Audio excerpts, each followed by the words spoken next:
Гашуун арай нэвтрүүлгийн энэ удаагийн дугаарт залуу комедиан Цэрэгчин гэдгээрээ олонний танил болсон Баяр Жаргал оролцлоо. Тэрээр Цэрэгчин болсон шалтгаан комедиан болсон түүхээсээ хуваалцаж ажиллаж хичээнгүй хөдөлмөрч байдлынхаа үр дүнд өнөөдрийн зэрэгт хүрсэн тухайга ярьлаа.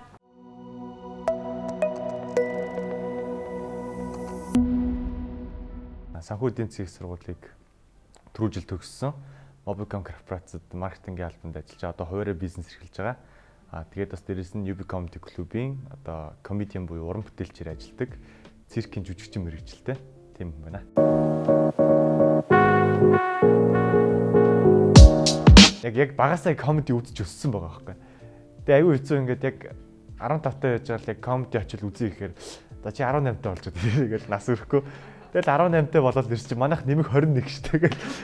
Тэгэл дахиад 3 жил хүлээнэ гэл тэгвэл биш тэгэл би дахиж 3 жил хүлээж чадахгүй байсаа 3 жил хүлээсэн гэл арай албаны ахад гэх. Тэгээд тэгвэл би гэсэн тэгвэл нэг ярихад яг нас хэдэн гэсэн чи тэгвэл ярихад ерөөсөө насны лимит дээр байхгүй штэ гэд.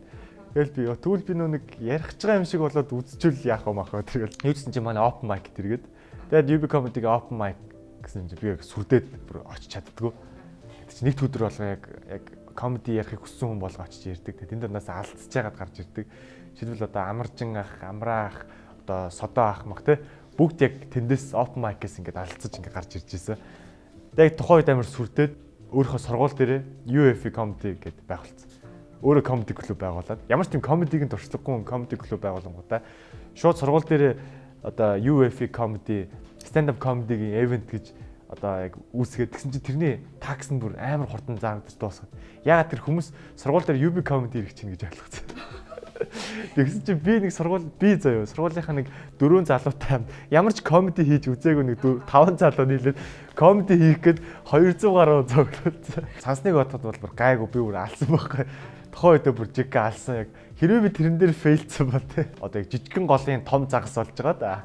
Шууд ингээд далайд яг шаркуудтай өрсөлдөх гээд гарч ирчихсэн. Аюу гэж бодлоо. Бага шүү дээ. Комеди ч амар сонирн бохгүй. Бараг заалан цуучаа 200-аас 300 над руу ингээд яг инех гээд харцсан зэ. Миний ингээ амнаас унжгаа үг болгоо ингээ инээдтэй байх хэвээр. Ингээ хүн болгоо миний үгийг ингээ бүр ингээд тараад байгаа ч. Тэгээ би тэрэн дээр ерөөсөө ингээ суг авах хэрэг байхгүй. Хэрвээ би суг авах юм бол тайзан дээр өхөн гэсэн.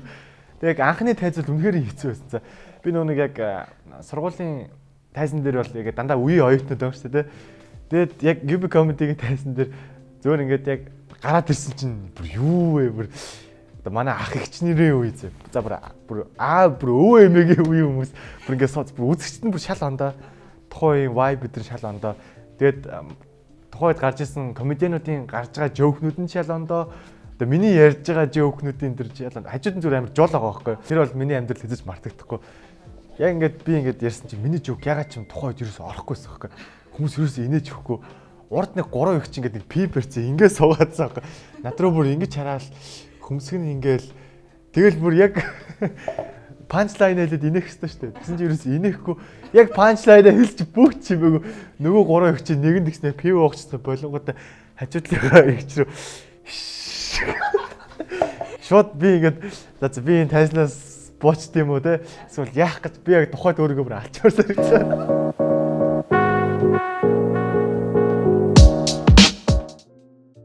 Ингээд бүр ингээд үнэхээр зэрэгтэл авч чадгаа байлцсан. Тэгээ яг батаа хөдөлжсэн би тайзан дээр гинт юмаа байхаа болонгуудаа батаа хаа гэж тооцсон. Тэг чи хүмүүс нэгэл инээгээл намайг шоолж инээж байгаа байхгүй. Тэгвэл би за окей ингээ хүмүүс инээсэн юм чинь би яг энэ дээр нь ингээ те жокнуудаа хэлээд инээдэн дээр нь ингээ даваа явчих гэж даад батаахаа гэлж батаах амар яарал ингээл тайзны араас гэл Google гараад ирсэн чи би хүмүүс инээхээр нь цааш үргэлжлүүлчих гэж даад батаахыг юу гэж таныг дуутахтай муутахтай ингээд инээдэн дээр навж явах бол тэгэл цаашаа жоок хэлсэн чи жоок орохгүй. Тухайн үед яг комедигийн тэр зах зугаас нь ойлгож эхэлж байгаа байхгүй тий. Тэгэл би дахиад батаахаа гэлж батаах гарч ирдэг. Хүмүүс тэрэн дээр нинэхээ өлтцөө. Тэр нэг бүр хоцрогдсон. Гашуун яриа нэвтрүүлгийн ивент тэтгэгч Green Gate International компани эрүүл амьдралын үн цэнийг чанараар бүтээн. Өөртөө итгэлгүй хөвтөс. Одоо комеди өдр хийгээл олон хүний өмнө яриад байгаа болохоос ер нь бол жоохон бүрэг ичимхий тийм хөвтөс. Яг жоохон ингээд багасаа жоохон дээрлгүүлж мөрлөхөлээ. За би ер нь нэг энтэйгээ тэмцээ те. Угаасаа ингээд би одоо ингээд өөртөө итгэлгүй байгаад байгаа юм бол ирээдүйд угаасаа ингээд улан татгшаага ингээд яваад байгаа юм. Угаасаа би нэг хичээл дээр презентацтай явахад хүртэл ингээд өвдөг салганаад байдаг гэсэн юм. Одоо тухайн үед чинь байрны болон нэг тийм мөстөг кола зардаг гэсэн. Тэгээ нөгөөт чинь ингээд онгорхоогчтой дээдлэн соролтой. Тэгсэн чинь ингээд яг манай байрны дээдлийн одоо юу гэдэг чинь нэг 2 3 хүүхэд чинь ундаага өгч гээд тэгээ би үгүй гэдгсэн чинь наа зодохгүй тэгээ би үгүй гэдгсэн чинь миний ундаараа хуруугаад өрчдөг. Тэгэл тэр хоёр алдчих. Хуруугаад өрчөж би яах юм гэдэг. За ундаанд бид гүйлэх бол энүүхэнд би бараг шиг. За ундаанд гүйлгээд намайг явуулж байгаа нь их юм гэж боддог гэсэн хэрэг. Циркэд 9-р ангид орчихсон. Яг аав өөрөө циркийн жижигчин. Тэгэхээр яг аавынхаа мэрэгжлийг одоо өвлж авч байгаа гэдэг утгаар. Гэтэ одоо өвлөөгүй л байгаа л да. Циркч өөрөө нөө итгэлцлийн урлаг байхгүй юм. Жишээл агаар дээр ингээд нисэж байгаа хүн хинт итгэж ийн вэ гэхээр яг доор нь шидсэн хүмүүстэй ч юм уу эсвэл тосож авах хүмүүстэй одоо итгэж найдаж дээш нисдэг. Бүх зүйл яг секунд дойлоор хэмжигддэг. Нэгэн дойл зүрхэд тэр хүний гар нь алдах те команд зүрх одоо тэр нэг жижиг акшнд одоо яг амь насаж ирсдүүлж болохоор тийм урлаг авах. Тэгэхээр яг нэг бол би яг нэгсэндээ эрд зоригийн урлаг гэж одоо боддог. Хатуужлыг олж авсан шүү дээ. Циркчин бол яг бүтэн цэрэгжилт явагддаг. Чи тэнд байх хэрэгтэй бол яг тэнцэнэл байна. Тэгээ багийн тоглолт. Тэгээд хатуужл гэдэг байгаа шүү дээ. Хүний үг даад сурах. За мэдээж одоо би физиологи болон сэтгэл зүйн хувьд тэр чинь амар их дарамтанд байгаа. Зөв 10 минутын номерыг бэлдэх гэж одоо 10 сар яг хөлсөө туслуулсан байж ингээд бэлддэг. Зарим бүр 10 жилийн турш бэлддэг байх ч тийм. Чиний ингээд хийж байгаа болгон чинь амжилттай болдгоо гэдгийг л яг цирк надад бүр яг ойлгуулж гисэн.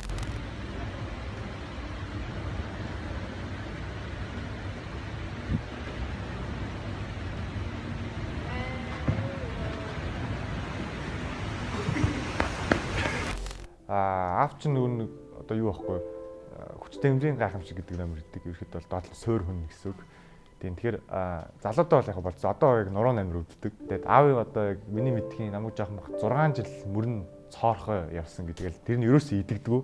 Ягаад тэгэхээр ингээл өдөр болгоно нөгөө бэлтгэлээ идэг. Ирээдүйд орно. Одоо яг том хөрөнгө өсгөж байгаа тийшээ орно гэсэн бодолтой байгаа. Одоо яг дунднайхан бол би яг тэр тоогон дотор асуудлыг дотроос нь харна. Одоо бол яг өөр салбарт тоглолт хийжаад тэндээсээ яг гаднаас нь иймэрхүү асуудал байсан юм байна да. Ийм хэрэгтэй байна. Томоор тэр одоо хөдлөх тэр одоо юмаа бэлтэж байгаа гэсэн. За 16 15 автаа 15 автаа ажил хийчихсэн. Одоо гэр 14 ороод аав ээж бол яг үүнд бол яг юугаас дутаагаа тэгсэн хэрнээ яг яагаад ч мэдэхгүй тухайн үед зүгээр ингээл найзууд байгаа дагаал ингээл ажил хийчихдэг гэсэн. Маа найзууд чи 14 ороод бөөнөр нийлэн тэнгууд хойшоо 100 айл амир орхон.